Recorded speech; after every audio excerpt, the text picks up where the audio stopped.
Alright, so let's get started with another video on trying to write a piece in 1 hour. Alright, so welcome everybody. So here we go. In today's video, I'm going to write a town theme. As you can see, I've already done a little bit of the planning ahead of time. And that was to save on a little bit of, because I've only got an hour, so to save a little bit on some of the early work and to dive right in. But before we get started, actually, I would like to make just a couple of announcements. So if you don't care about any of this, I've got a timestamp in the description that you can click on to just skip right to the composing part of the video. But real quick, I wanted to announce that the next, in case you didn't see the post from a few days ago, the next big project I'm going to be undertaking for this channel is a multi-episode composing series where I'm going to write a character suite, meaning that I'm going to pick a character, I'm going to write a theme for that character, and then I'm going to rearrange that theme multiple times to fit multiple situations. So you've got the character theme, then you've got the sad version of the character theme, then you've got the battle theme, all these different kinds of situations, and this is a growing trend in film music to start writing music this way. That way you can have a basic idea of what kind of material you're working with before they even start shooting the film. Hans Zimmer popularized this. Tom Holkenborg has been a big proponent of it. Even James Newton Howard has talked about using it recently. So I thought it'd be really fun to try it out. So the cool thing about this is I'll be recording my entire process. So I will never work on the music unless I'm recording it. So you'll be able to see everything from start to finish. And the next cool thing about that is I'll actually be writing the theme for one of your D&D characters, which is I'm really excited about. So the name of the channel is Tabletop Composer. That was originally having to do with tabletop games. So it's kind of nice to finally get back to like the roots of what the channel originally was going to be, or supposed to be when I first started it. So yeah, it's gonna be exciting. So the way you can get your character picked is it's all being done on Patreon. If you are a tier 2 patron or higher, so that's $5 a month, you can submit a character. And if you are just any tier patron, so at least like $1 a month, you can vote on which character you want to see the music written for. You can also vote on which emotions and which scenarios you want me to focus on. So whether that's a sad theme, triumphant theme, heroic theme, battle music, dungeon music, whatever you'd like, they're going to vote on 4 to 5 of those. And on June 2nd, I'll be picking the character. Well, I won't be picking the character, but I'll be announcing which character has won and which of the themes will be pursued. So we got like what, 11 days, maybe 12 days before then. So yeah, so if this is something you're interested in, please consider signing up on Patreon. I'm incredibly grateful for all of my patrons and the tremendous support that they have given to me for this channel, and I'm grateful for all of you as well. So hopefully I'll see a couple of you on there. I'm really excited to get this project going. I think it's going to be a lot of fun. And if you have any questions, please, by all means, put them down below, all right? So I'll be more than happy to answer them as if I'm able. But without any further ado, let's dive right in. All right, so as you can see, I've already done some of the legwork. Now, this isn't my entire process, but since this is a short, quick piece, I decided I didn't actually have to spend all the typical amount of time dissecting the story and planning and everything. But I've got the major components here. So first and foremost, what is the story? Right here, we're going for, just after a few sessions of playing, the party has traveled to a nearby village where the characters can rest and restock on their supplies. All right, so pretty basic. What emotions and thematic ideas are going to be most important to that? Well, it's got to be fun, it's got to be safe, and a little ambient. We don't want it to be so grandiose or anything that it's going to steal attention from what the characters are doing. It should be background music, and it shouldn't be high energy. It should be nice and low energy. Make sure that things are, that the characters feel safe, and they know that this isn't just some kind of shifty thing that the dungeon master or game master, or whatever term you prefer to use, is going to pull on them. So this could also just be a typical town theme for video games or really anything. And I'm actually looking forward to it because I've never written anything like this before. I've never written a town theme. So that came into play when I was trying to figure out how to manipulate the 9 parameters, because I don't know how to write a town theme, so I have to piece it together using what I know from other genres of music. So right off the bat with the tempo, I figured mid to high energy. about 120 beats per minute. I did this because comedic and light music is typically pretty fast-paced music, pretty fast-paced tempo. I'm sorry. So I figured, why not do the same here? All right. Timbre, because I am going to be borrowing a lot from comedic music. I figured it's light, it's bubbly, it's bouncy, and it's a good mood music. So that's just a running theme throughout this. Timbre-wise, I am going to focus on a smaller ensemble. All right, I want to keep things low on the energy side. So a full orchestra just kind of wouldn't make sense for something that's trying to stay in the background, some low energy, because then when you have to go to something super high energy, what are you going to compare that to? So if you're low energy, that's one of the real reasons why it's very important to consider which pieces of music in your projects need to have the most energy and which ones need to have the least energy, because you have to know ahead of time how are you going to compare them. If you're using a full-on orchestra for your low energy cues, how are you supposed to get bigger from there, orchestrationally speaking, for the massive cues? Sure, you could throw in choir, you could do some synths, you could just start bringing in other instruments as well, but it wouldn't be as effective as just simply pulling back. And that's what we're trying to do here, is we're trying to pull back a little bit. So I'm thinking flute and harp are typically pretty common for like town themes. They're pretty pastoral. And another thing, I want the melody voices to switch a lot. This is very common in video game music, is to have the textures, or whoever's playing the melody is going to switch frequently. One of the main reasons being that because the music needs to loop and play a lot, you don't want the same voice being heard for like half an hour long. It's going to get really boring, and it'll even get annoying to some players. So being able to switch around a little more frequently will give the ear a little bit of more variety, a little bit more of a break, and help with that. So then texture, it's going to be very simple. I'm going to just stick to chords, melody, and a bass line, sometimes making some slight variations of that, but I don't want to do anything big. No fast ostinati, no big, massive contrapuntal lines or anything, just like that. Nice and simple. Melody will be the most important, and then just support for it. Harmony speaking, I want to focus on simple movements. Tonic to dominant might work. I know that's not too common in folk music, but it's very common in comedic music. So the tonic and dominant chords being the most important, just bouncing back and forth. So it's a C going to a G kind of thing. Pretty simple, just back and forth, and then in each chord, just kind of bouncing between the tonic and dominant of the chord itself. So C.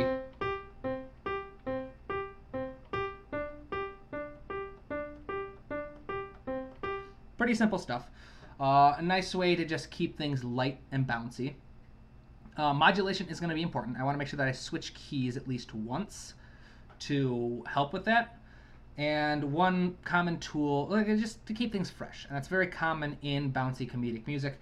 And one of the best ways to do that is to use the major chord, then you can switch to the second chord, but you make it a major, and you add the tonic below it. So that has a lot of pressure to it, and it wants to resolve to the G, so suddenly the G chord sounds like home. That's called a secondary dominant. It's a very good strategy for modulating.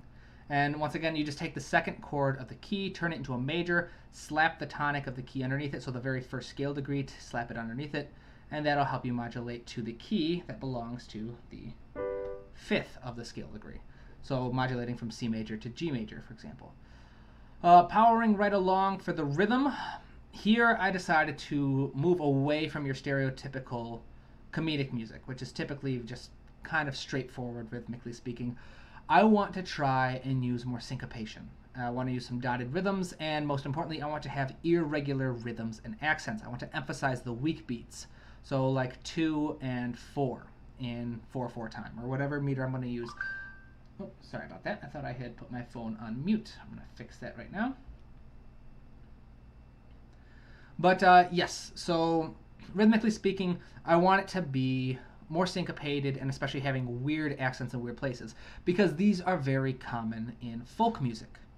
All right, especially in Slavic folk music. I've been studying Polish folk music lately to learn from that, and this is a very common across many of the folk styles from Poland, is using irregular accents throughout. It's indicative of a nice bouncy dance type feel, so that's something I want to use here as well. Register wise, I want to keep it simple and I only want to use whatever registers are most necessary. So whatever register the melody's in and whatever the register the accompaniment is in, that's it. I'm not going to double in octaves as far as I can tell right now. I'm not going to be putting in multiple octaves. I'm not going to be trying to stretch across the entire register. This is for the similar reasons to the timbre. I want it to keep nice and small and low energy because when it comes time for big energy, I need to have a place to go. If I'm already using all of the registers that I'm going to use or using like 4 different octaves to play the melody, where am I supposed to go from there to try and make it sound even bigger? So I'm trying to think ahead of that. Dynamic wise, same thing, low energy. I don't want it to get too loud. And articulation, is going to be just kind of a mix of short and plucked sounds and legato. So I figured a nice mix of both and that was almost a little bit of the Hobbit theme right there.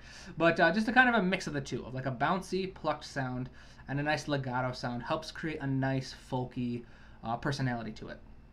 So then the last thing that we have got here to consider is form. All right, so with the form, it needs to be repetitive. It needs to be something that can repeat frequently because, again, with video game music, and in this case, tabletop game music, you have no idea how long it's going to need to play. Yeah, you could expect that the average player should only take about like 5-10 minutes in this area, but you've got no idea what people are going to do. Different people have different playing styles, different people have different priorities, and so the music needs to be able to loop. So my strategy here, again taken from folk music, is I've figured on just a typical A-B structure. So in theme A, these are both going to be 4 measure phrases, 6 measure phrases, 8 measure phrases. Any of those 3 are pretty common in folk music, but in theme A, we're going to have a full theme, and it's going to be in the home key. All right? We're going to keep this one pretty minimal. I want it to be just mostly just a solo voice. All right, a solo voice and some supporting parts underneath it. Excuse me. So the idea here is to just kind of be focused on the melody, which is very important for folk music. And lots of folk music genres, it's almost entirely just melody with very minimal accompaniment. And then in the B theme, that's going to be the second theme. It'll be closely related, but it will be contrasting. So if the first theme is nice and plucky, if it's nice and quick and fast-paced, I want the second theme to be a bit more lyrical. If it's the opposite, I want it to be the opposite. If the first theme is lyrical and legato, I want the second one to be nice and plucked and bouncy. You get the point. Just have a little bit of contrast there. I want the second theme to be more rhythmically active since the first one is going to be a little bit minimalist. And the second one in particular, I want to make sure the melody is bouncing a bit more frequently. So whatever the melody is there, I want to make sure that it's segmented. And again, I mentioned this a little, but it needs to have an open ending. So nothing too solid. None of the whole like dominant 7 resolving to the first. That's a bit too strong. All right, because we want to be able to loop it. So there's a couple things we can take on for that, but at this point, I think I have talked your ear off with my plans, and that may or may not be what you're here for, but let's get started with some actual writing. All right, let's start here with just a nice 4 measures. All right, I've got a mouse this time, so it should be a little bit more easy to work with. Let's see, simple 1 chord per measure is pretty standard for harmonic rhythm. Let's see, theme 1, we want solo voice and minimal accompaniment, focus on melody. So let's get the chords out of the way. The harmony, we said major key. Let's try the tonic to dominant work. So let's do.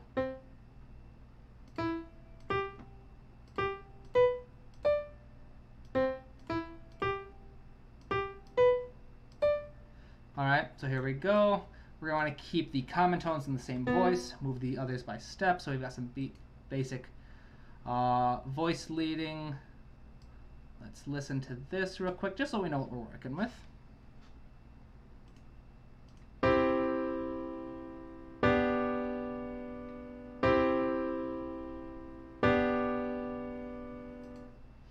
All right, so that's working pretty good. So nice and simple sound.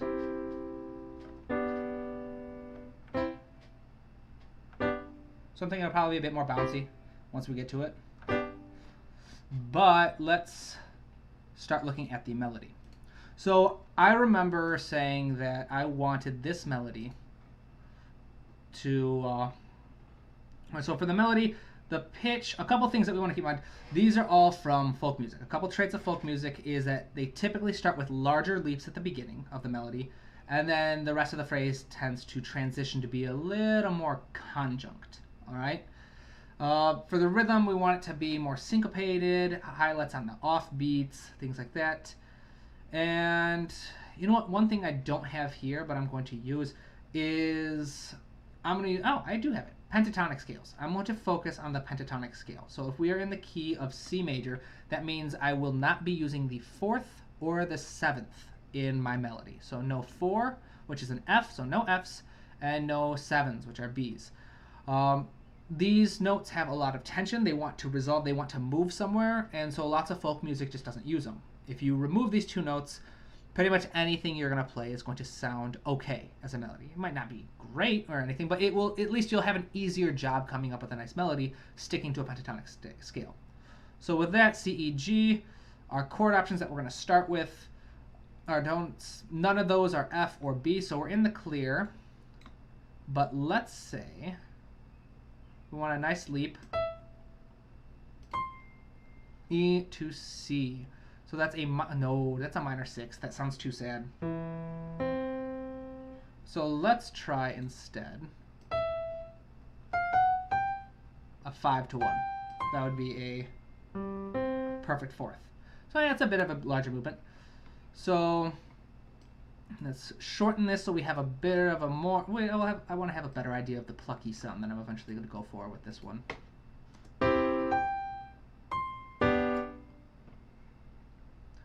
Alright, so now we have... Alright, let's see if we can turn this into a motif. Let's lower the velocity on the chords so they don't take as much attention.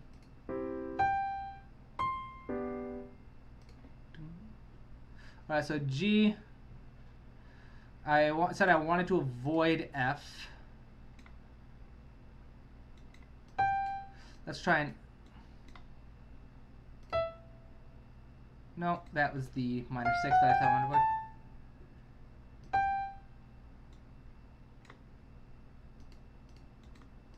Let's try this. Da, da, da, da. Let's see if that works. Alright, so 8th notes aren't as fast as I was expecting in my head, so da, da, da, da, da. Let's see.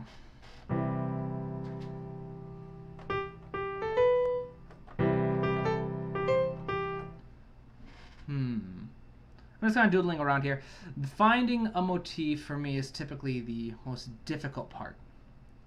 Alright, so now, since I don't have the luxury of a lot of time to figure this out, I'm going to share one of my quick strategies for just cranking out a quick motif.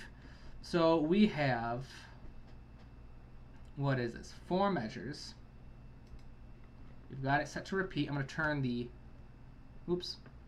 metronome on. If the metronome wants to work. Metronome does not want to work. So this is a little something I learned recently. If I can find it out. Control panel. Meter. No, so it's not control panel. Let's see if I can find it. There's something on here. If I can't find it in like a matter of seconds, I'll just quit and not rely on it. But there's something on here where there is control room. I was just here. That's embarrassing. Oh yeah, this is it. It was just this right here. So click that, and that should take care of it. There we go. It's a stupid little thing in Cubase, but now you have the idea. All right, so we've got our rhythm here. I'm gonna mute this and just use the meter. 1 and 2 and 3 and 4 and bum da da dum dum dum dum. So basically, I'm going to use the metronome to try and come up with a couple of rhythms. Ba ba ba ba ba ba ba ba ba ba ba ba. You know what? Let's try that. Ba, because that could be nice and syncopated. So what we're going to do is ba. So it was on the and of one. Ba ba ba ba ba. I forgot to unmute it. So the ideas of melody. Melody consists of rhythm and pitch. So if you're having a real difficult time coming up with a motif, it can be very helpful to just isolate those two ideas. Try focusing purely on intervals. What intervals sound good to you? I think I did that last time. Or try what rhythms work for you, and then try assigning pitches. So it's like bum ba da da da da. Let's see how that sounds. Da, da, da, da, da. So ba da da da da da. Da da da da da da da da. Alright, so let's hear this.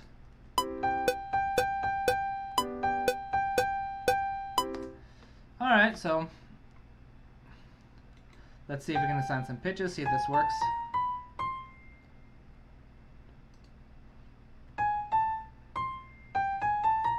I said no B.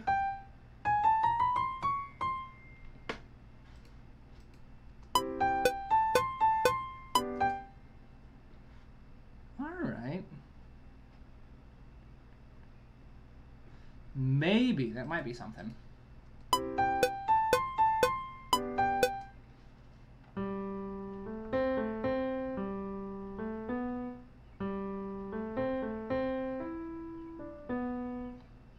I don't know. It sounds almost a bit too plucky for me.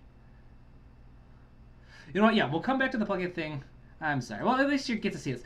I will typically do this for days, trying to come up with a decent melody. I typically try to dedicate it, so it's very tricky for me to...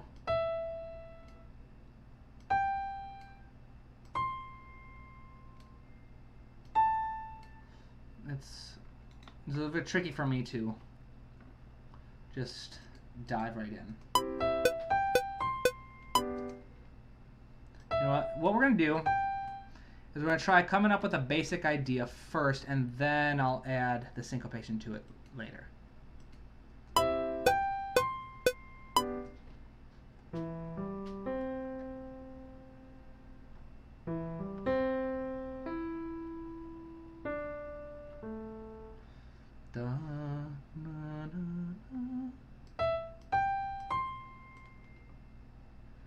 Man, I am really shafting myself with this pentatonic scale.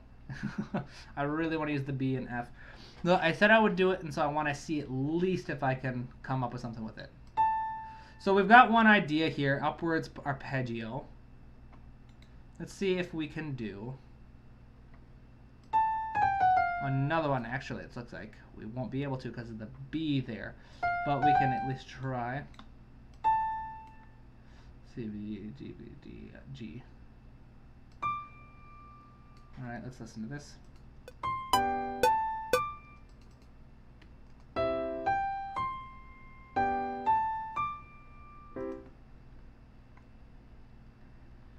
Alright, it's not the most imaginative thing I've ever written, but we can make this work. Alright. Da, da, da, da, da, da, da. So let's try reversing the rhythms and shifting the contour a little bit.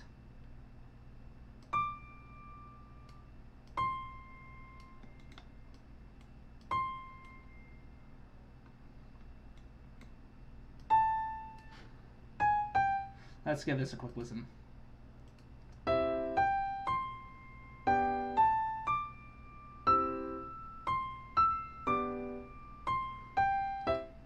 Okay, see? Alright, there we go. I'm a little happier with that. See, so this is just kind of an example of sometimes you gotta push forward. I was hating this thing with just these arpeggios. But now we've got a little more movement here. It's starting to work a little bit. So I had the arpeggio idea, I repeated it.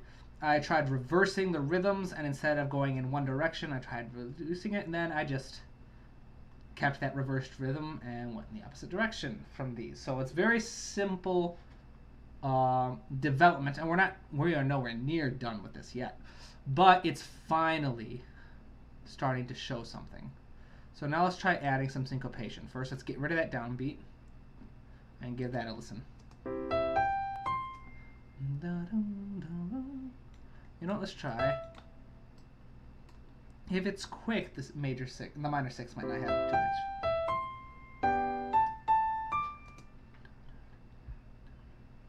Da, da, da, da, da, da, da. Let's try a quick run.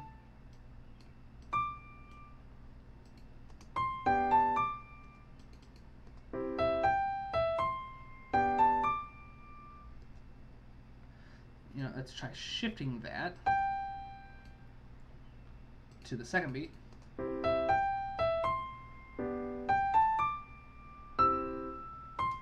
Alright, so that kind of works. So we've got the syncopation going so far, and the nice thing is we've got those leaps. So remember in the notes we talked about how in folk music, lots of tunes will start with more leaps, especially, like I said, most of the folk music I've been studying recently has been Polish folk music, and this is very common. But after that, it's time to start moving in a bit of a more conjunct movement. So in these last two measures, I'm going to try and remove some of those leaps. So E to C, we can probably add a D in there. We'll probably pop a D in there. And let's see, let's drag that out. Let's give this a quick listen to, you know?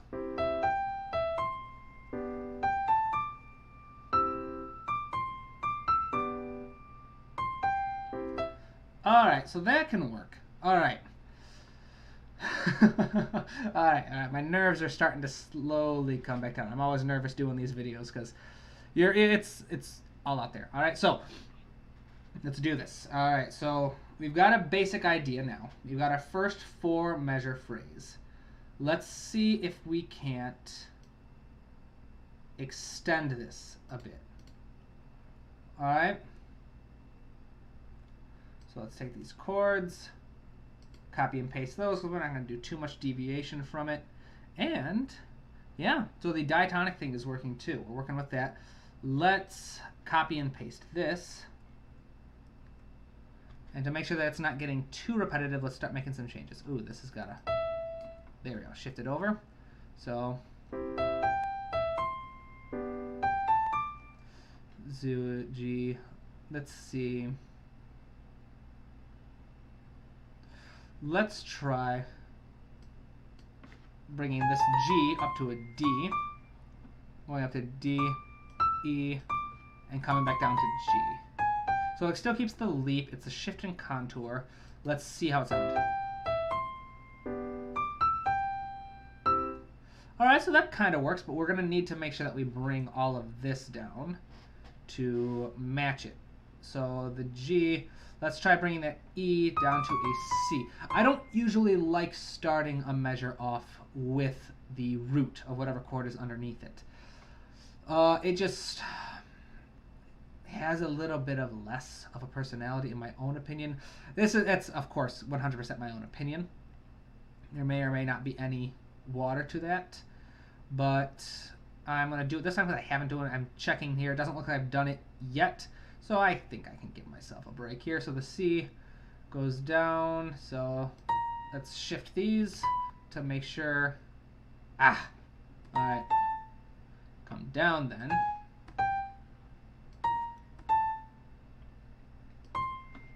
And then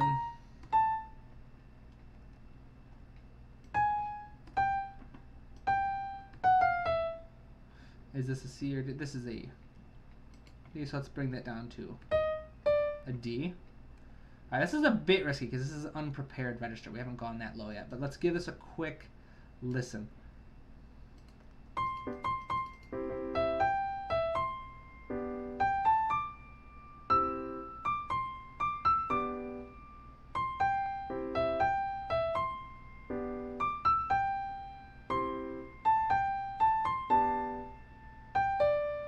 Alright, okay. I was okay with it until these last 2 measures. So these last 2 measures need to change. I do not like this leap. I don't like having a big leap from E to G and then leaping all the way back up. That's a bit too busy for my liking. Alright, so let's try going down to E. Then, ooh, you know what? I might break my pentatonic rule this once, if it works.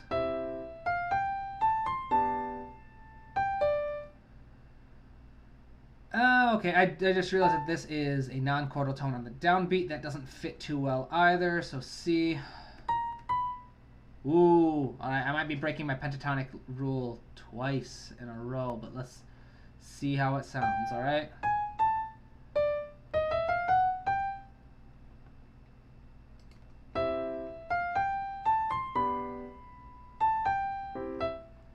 Alright, so that might work. Let's give it a listen again.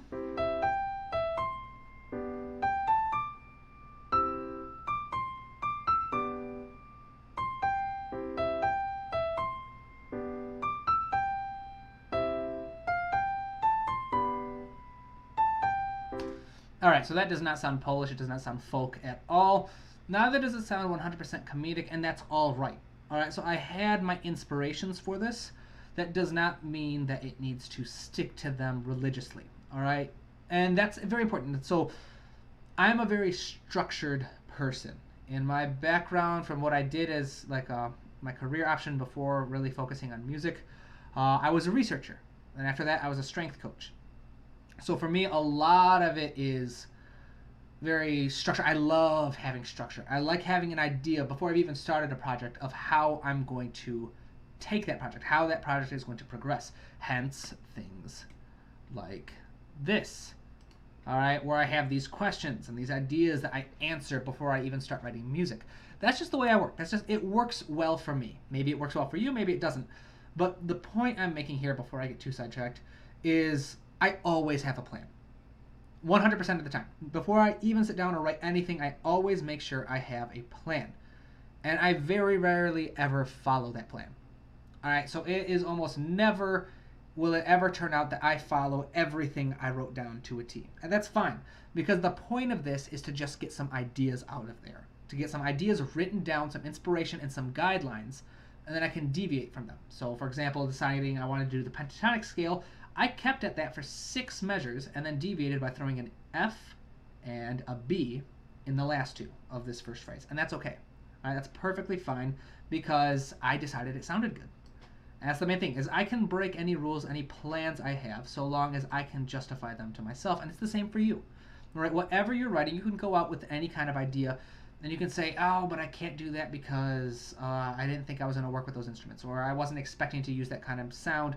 It's all right. Whatever you want, if you can justify it to yourself, if you think it serves the music, go for it.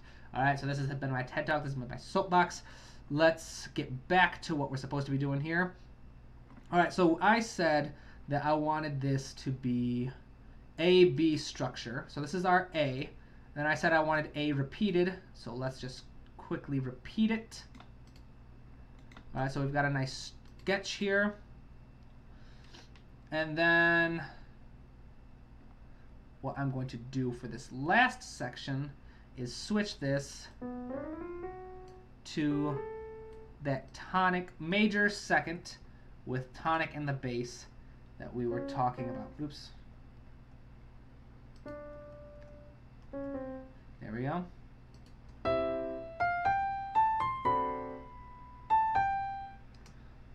All right. So we're going to have to change that to make it fit. So D.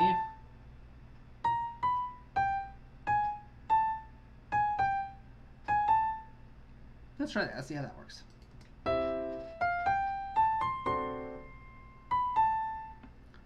All right, and then we'll kick off theme idea number 2 in the key of G.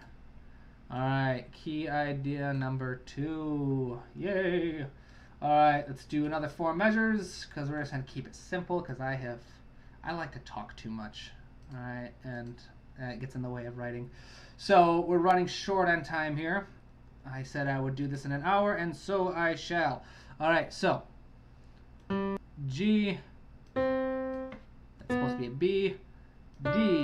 All right, so G, B, D, D, F sharp, A. I don't know why I put that F sharp over here. So we're going to continue our idea of bouncing back and forth from one chord to the next. One thing I will shift is last time we had the common tone in the top. This time to get a little bit more shift, let's put it in the bottom. All right. Keep things a little bit more.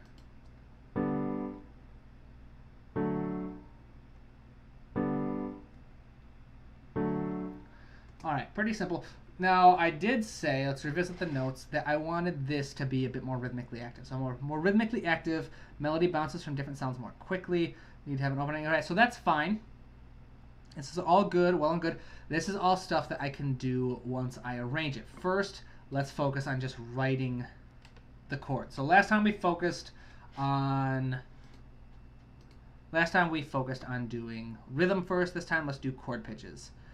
Let's see here. I'm going to ignore the pentatonic rule for the second theme, just for the sake of ease. So our first chord is G major. Let's do B and G. The last time our contour was moving up, so let's try moving down this time. So F, or A, and F. And then let's do, let's see, so G, B, D are our options again. I don't want to use the tonic. I don't like using the tonic on the downbeat. So let's jump all the way up. D. And then we'll come back down to, so D down to B. And then B to A. Why not? Let's give this a quick listen too.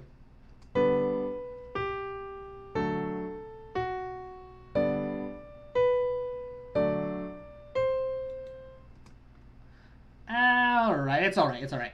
Running low on time, so I'm not going to get too picky. But to keep things a little interesting, we'll run up.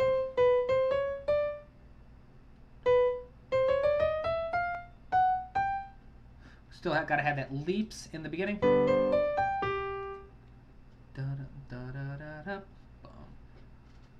Let's try bringing that down.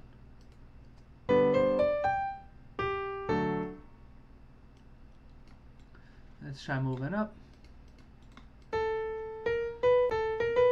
So at this point, I'm just kind of going with stuff. I'm seeing how it sounds. So I've got the idea of that upward run, 3-step movement, jump, then jump down. Let's get an octave. Let's see.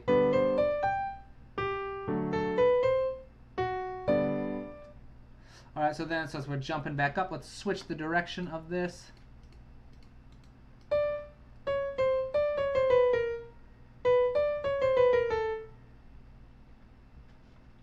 And then we'll get rid of the syncopation for this one, see how it sounds.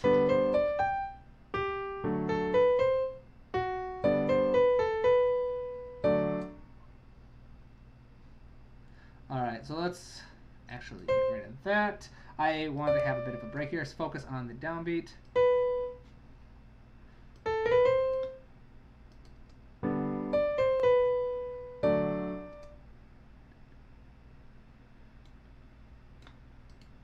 Let's try bridging that.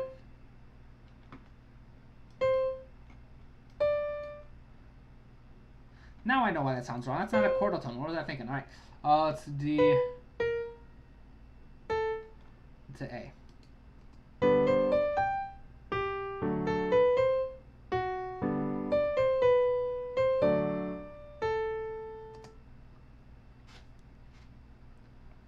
Alright, there we go. Again, nothing too special, but it's something. Alright, we've got an idea here. Let's give it another quick listen to and see if there's anything I can shift about it.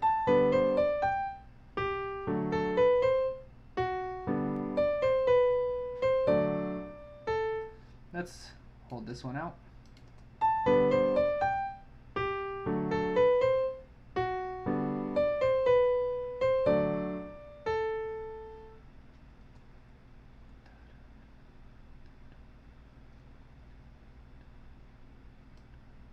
try shortening that.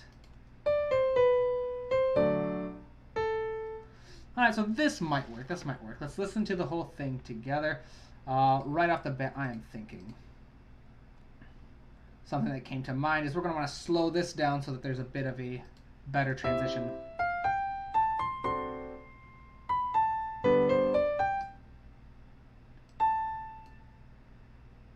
You know what? That kind of works. Alright.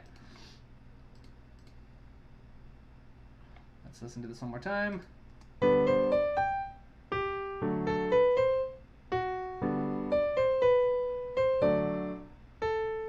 Let's lengthen that. I liked it longer.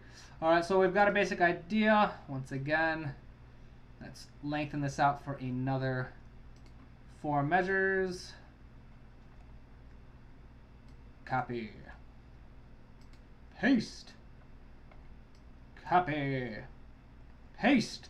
Alright, so obviously this is not a grand work of art. We're not trying to create some groundbreaking stuff here. What we're trying to do is just very quickly write something that works. Alright, so copy and paste is okay.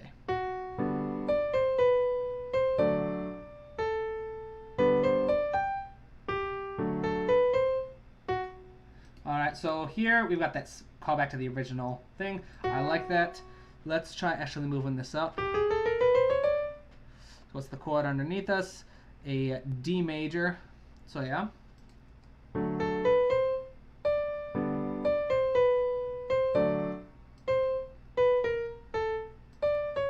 Let's try moving down. Is that a chordal tone? It is not. Half step down. So here I'm just trying to add a little bit of variety. Alright, so it's not a 100% copy and paste. We have them starting the same, which is important because here it gives us a little motivic continuity. Then we have it coming here, the same increase, again, nice continuity, but instead of jumping down, we're moving up by a step. Alright, so that gives a little bit more conjunct movement. And then still repeating the note and moving down slowly by step pretty much the entire time until we have a little bit of a skip here, moving back up to A. Let's give this a quick listen.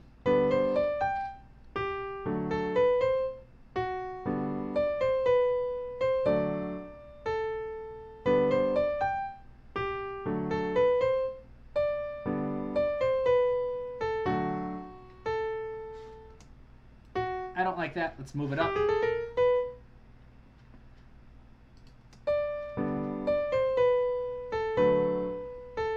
No, that's not a chordal tone, it doesn't sound like. Yep. Gotta pay attention. Let's see. You know what? That'll work. It's technically not a chordal tone, but it is the 7th. Nope, does not work. Alright, because we have not been using a lot of dissonance. And that's one of the, there are a lot of things that affect how crunchy a particular note is going to sound. And one of them is how dissonant is it compared to the rest of the piece. We have not been deviating by using a lot of non-chordal tones on downbeats. So suddenly throwing one in like that at the end makes it sound much crunchier. All right, so what about trying repeating it? That sounds much better. I like that the best out of the 3. So here we've got our secondary theme. Let's repeat it for good measure, verbatim. We'll shift it with the orchestration to make it not sound too boring. Now let's take this last chord. Actually, we might have to shift it again because I forgot about this last chord. We want to shift back to the key of C major. So we are going to do C major. So we're going to want a G major chord with an F in the bass to help with that. So G, B, so the D is good. Let's try this. Let's reduce that a bit. Jump up an octave. Is the A still work? No. But the G should. Let's try that.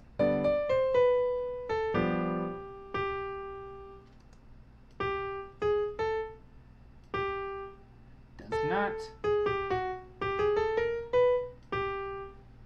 Let's try that. that works a bit better. And then that should be perfect for looping back up. This is going to sound super repetitive, so bear with me, good people, but let's give this a listen to and make sure that it works. How long is this going to be? Oh, yeah, it's just 1 minute. 1 minute, that's not too bad.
There we go. Yep, so the transition is quite nice.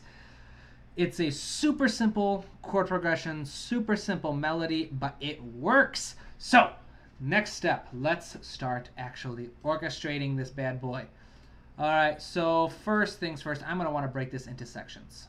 Alright, so at what point, let's see, we'll call this form. Oh, apparently cap locks is on. That's alright, it kind of works.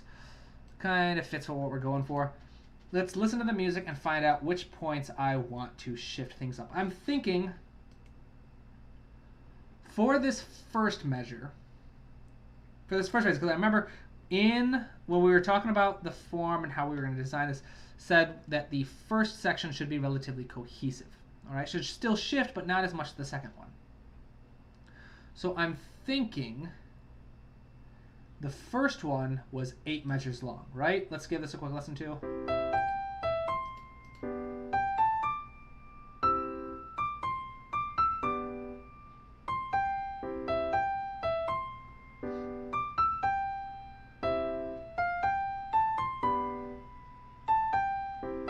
Okay, yeah, so the first phrase is 8 measures long.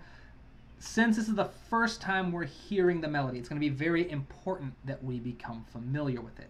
So let's say we're just going to keep this first 8 measures very intimate, very simple. So once again, let's go to our good old friend, the flute. All right, solo flute, very simple, very common, especially it's very pastoral, which means like very farm city kind of thing. It makes you think of open wide fields, of nature, and so it'll be perfectly at home for us in our little fantasy village theme. All right, so I'm gonna copy and paste this, make sure I've got the right beat. I'm gonna pop it into the flute solo track. I'm gonna solo it and give it a listen to.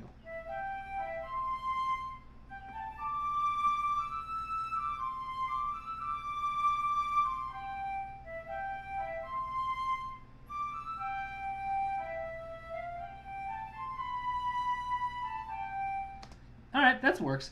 So we'll come back to that if we have time to clean it up, to give it a bit more expression, focus on getting that mix of bouncy and short and legato and lyrical that I was talking about earlier. But we've got, what, like 15, 20 minutes left tops, so let's make sure that we get all the necessities first. So flute, when you think of village music, or at least for me, it comes down to flute and harp. So let's copy and paste these chords. And let's find my harp. Strings and harp. Harp, there we go, right at the top. Look at me. I got it all, I came all prepared. Alright, so here we go. Enable, my friend, enable. Oh, I hope this thing doesn't crash. I do not have a powerful computer. But, oh great. I'm going to be very sad if this crashes because I have not saved it.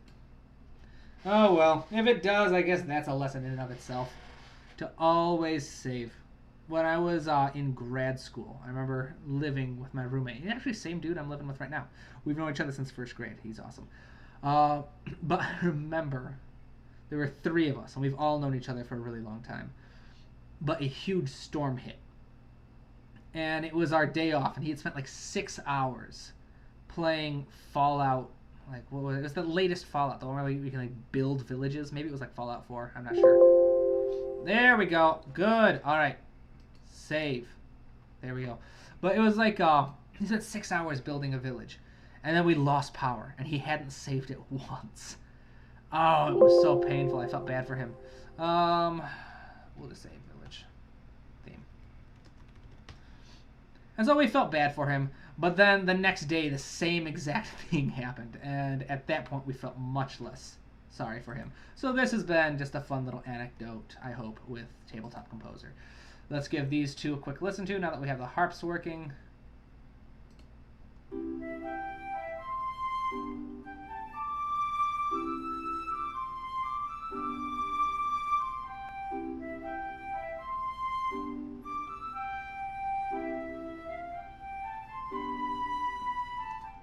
Alright, so that kind of works. It's good. It works for us. I want to make a couple quick changes. First, because I don't know if I'll be able to actually record this and play it. I don't know if I'll have time. We're going to just very quickly use the knife tool and holding down the alternate button on my keyboard, make these into rolled chords.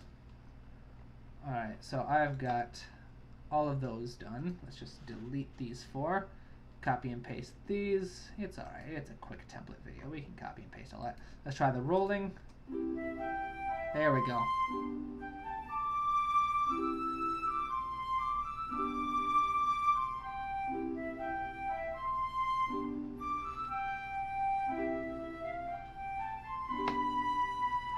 Alright, so that sounds pretty decent.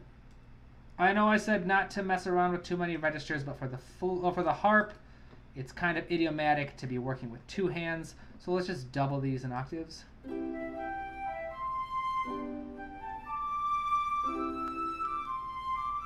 know what? No, I don't like that. Mostly just for my own personal taste. I feel like it's competing with the flute a little bit. So instead, let's do one of these. See how this works?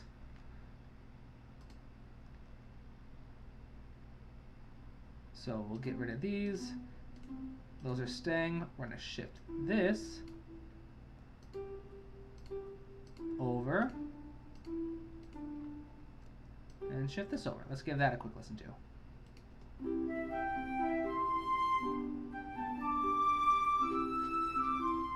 Alright, no, don't like it. I'm going to give one last idea here. I'm just kind of spitballing.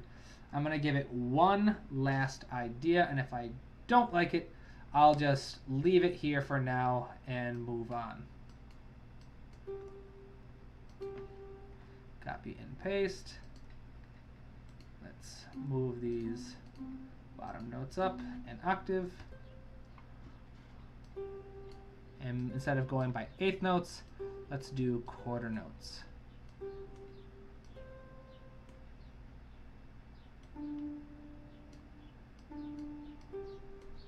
Let me fix that.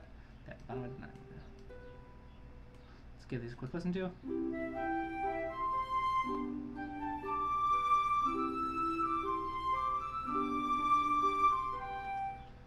Alright. A little bit.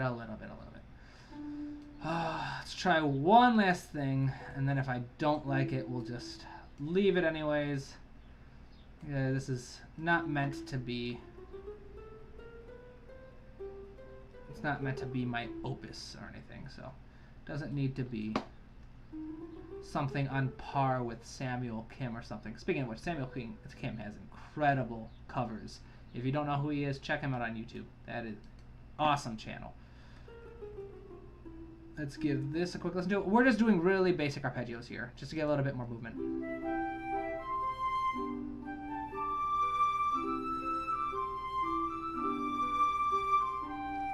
No, I don't like them. I'm sorry. I'm just going to delete them. I tried. But for now, let's just keep it with the nice rolled chords.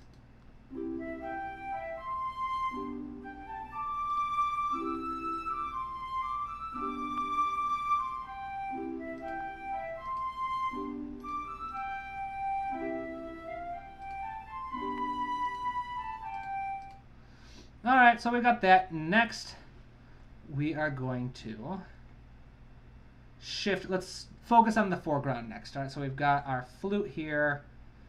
It does get a little shrill up here, but that's fine. We'll address that in a bit. If we have time, the next we have our next melody, our next 8 measures of melody. Oops. If I can just copy this. So 1, 2, 3, 4, 5, 6, 7, 8. So these are all part of the melody. So we've got a nice thing that's now it's an issue of establishing what our next voice is going to be in the melody. I could always do a stringed instrument. In fact, you know what? Yes, I'm going to do a stringed instrument because then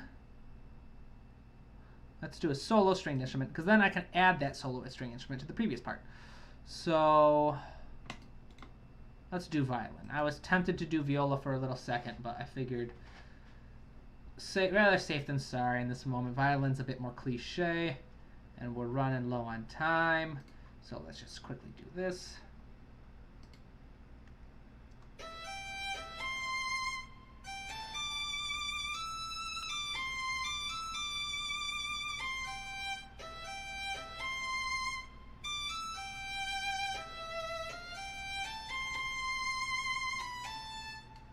All right, let's drop that an octave because that's a bit intense for me, for my liking. So let's bring it down.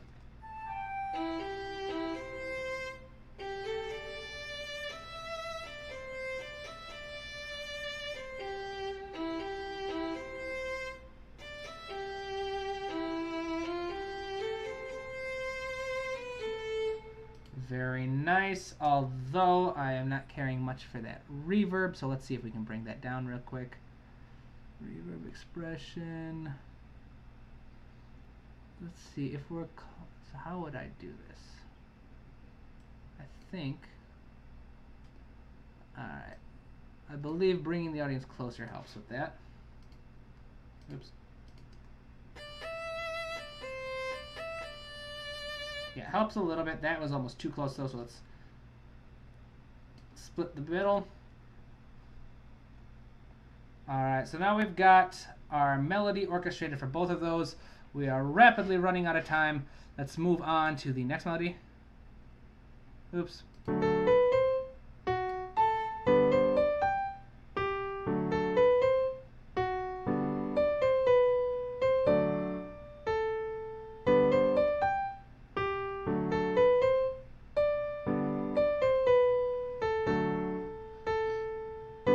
Alright, so what we're going to do is I wanted to bounce this one around a lot more. Let's put this in a single voice.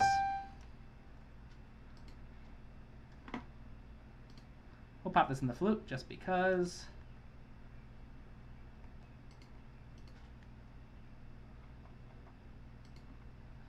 And the next one. Let's put this one in the oboe. It seems to be in a good range and quick look to fit for the oboe's range and the range that it likes to play in solos. I might be wrong. I didn't spend a lot of time looking at it. But let's pop that in there. There we go. So now I've got the first 2 done.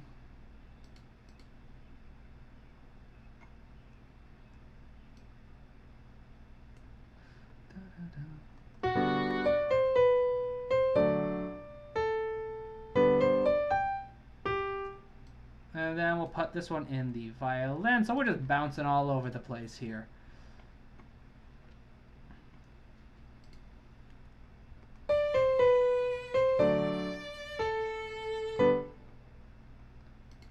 And then we get to the point. Let's pop this one in both the flute and the violin so that we're growing a little bit. So flutes and violin. Oh man, my heart is racing. I don't know why. I feel like I'm on the clock or something that I must finish this. Alright, so So we've got the first one. Then we've got this. Let's put this one. So what is that? The A above, middle C up to the D above, an octave higher. So let's do that. We'll put this one. Actually, you know what? This one is a bit more of a lyrical phrase. So let's pop these both in flute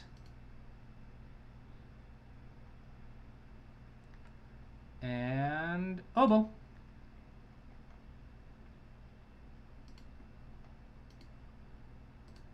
Open that. And probably should have included this one as well. But we'll pop this one in. We'll pop this one in the violin.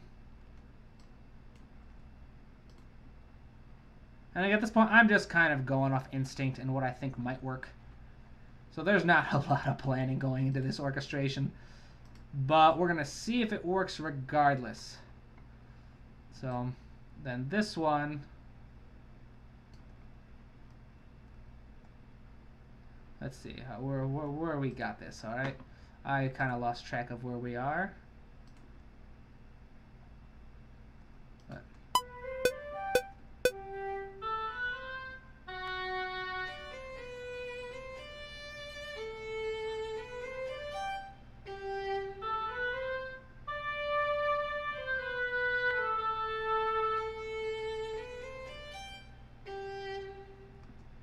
all right, so we're out right here.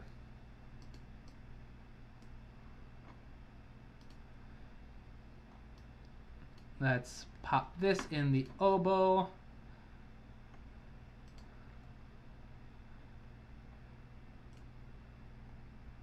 We'll lengthen this. Let's pop this open.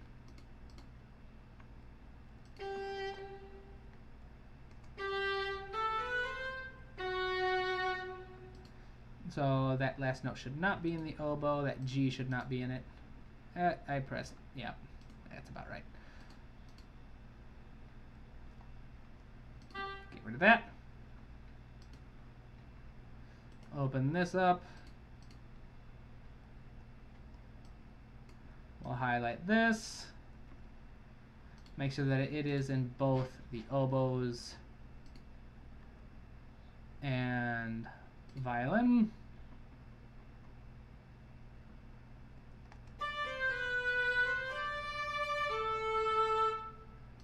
Then we'll come back to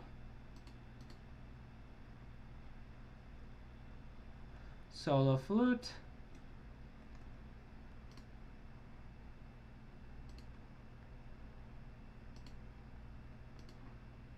Then we'll come to oboe again.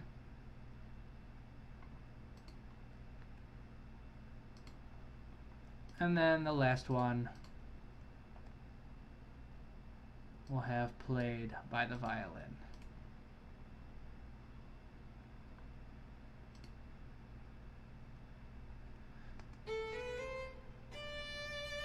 All right, so we are pretty much out of time, but let's give this a quick listen and then we'll put in some quick accompaniment here and there.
Oh, I had the repeat in the right place. Alright, so screw it. Alright, this is going to take longer than an hour, but I think this has actually got a little bit. I think it could be... It's not like a whole lot of promise, but at least something. So I'm just going to keep going. I'm just going to change the title of this. It's not going to be writing a thing in an hour. It's going to be just speed writing. Alright, let's pop this. First thing that came to mind was that the harp could continue at the beginning. And that the solo violin... Sorry, that was my dog snoring out there. First thing, the violin could very easily play just some. Ooh, that's weird. All right, so let's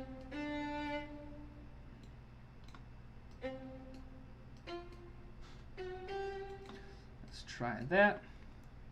See if the violin playing something like this. Let's lower the velocity. It's nice and quiet. It should be in the background. Nothing too strong.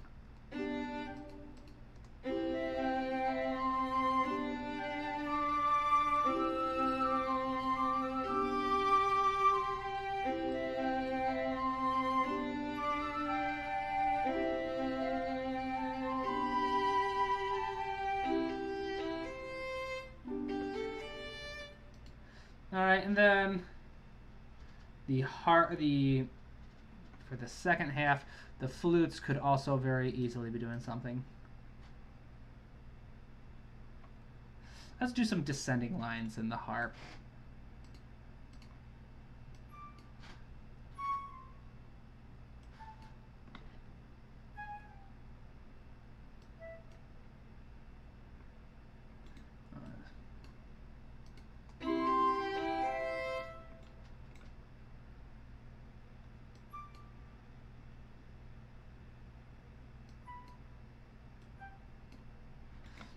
This, and I'm going to adjust all of these as well. At this point, I'm just coming up with some quick, simple, easy motifs that they can do that won't take too much attention. And then this last one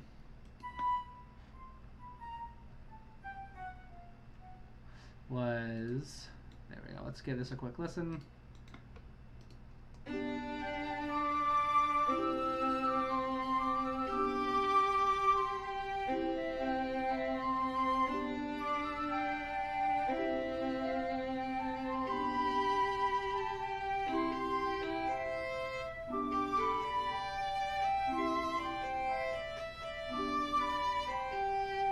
Alright, so that's a whole mess right there.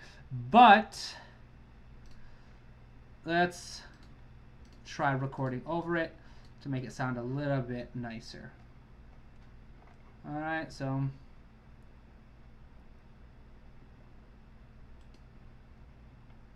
let's try muting all of this and put my piano playing skills to the test. Make sure that I've got the flute solo highlighted. Bring that up now.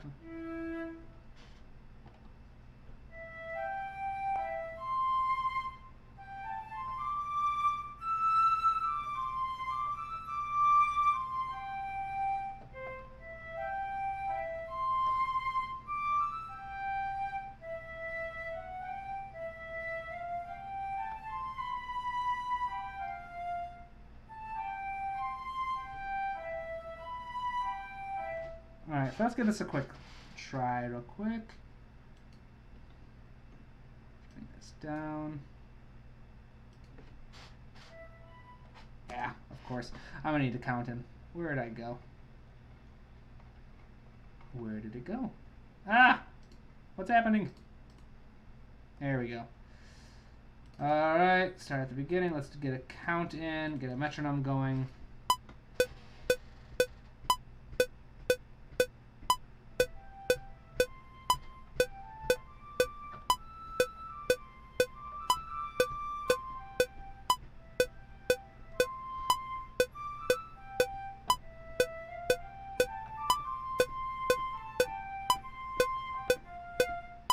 Oh, that's right.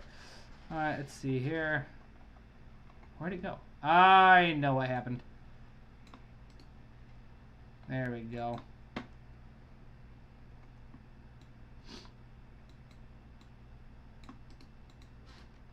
delete that so it doesn't get in the way. Give this a quick look at so we can adjust it because I'm not the most talented piano player in the world.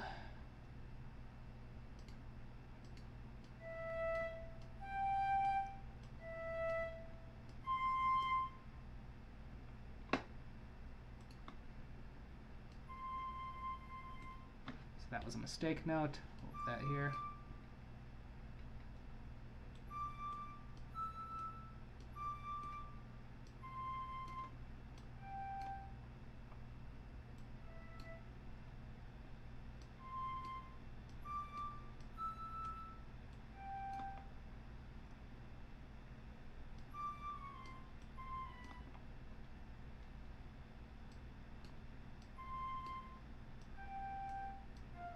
Ah, yes, these were the arpeggios. So let's give this a listen.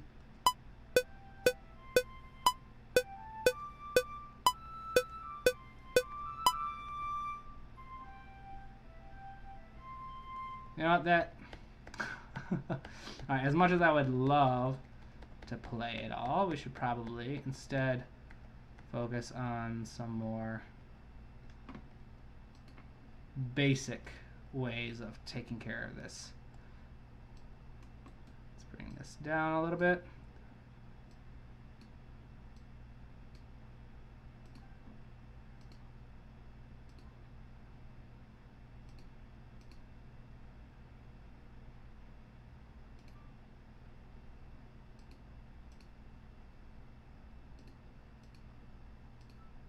So I'm just messing with the velocity here for a little bit.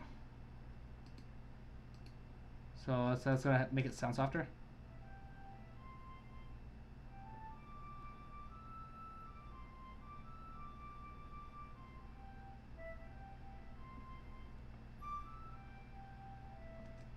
So let's do that.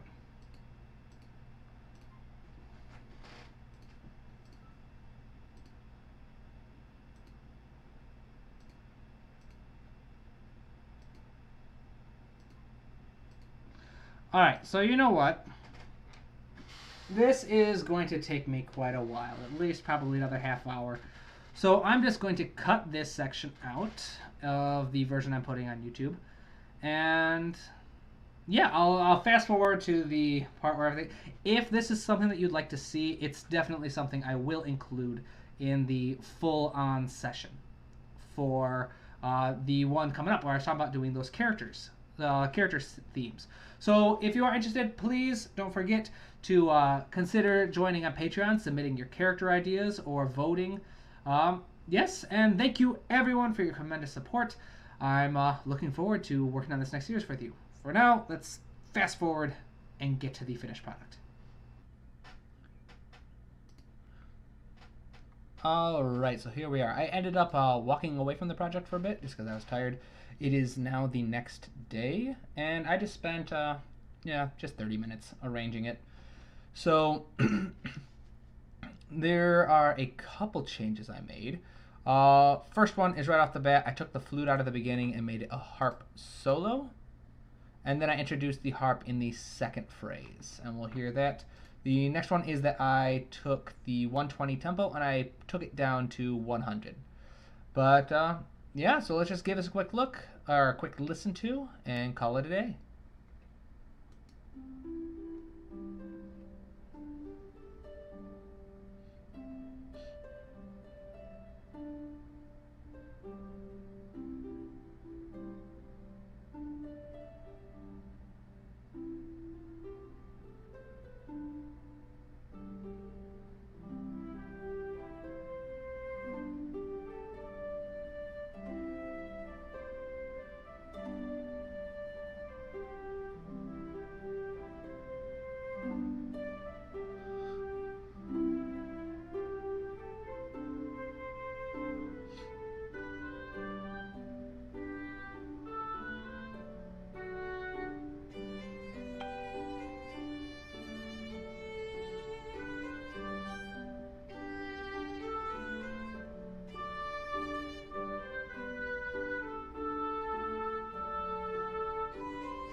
All right, and then it just repeats. All right, so not too bad for just about like a half an hour of arranging. What was it, like 1 hour of writing? So it's a pretty decent sketch. And yeah, I'm excited. This is the first time writing a town theme, and I'm excited to try and write some more. So there we go. We're at the end of another video. I hope you found it helpful. If so, please like and subscribe to the channel and share it with anyone else that you think might find it useful. So until next time, have a good one.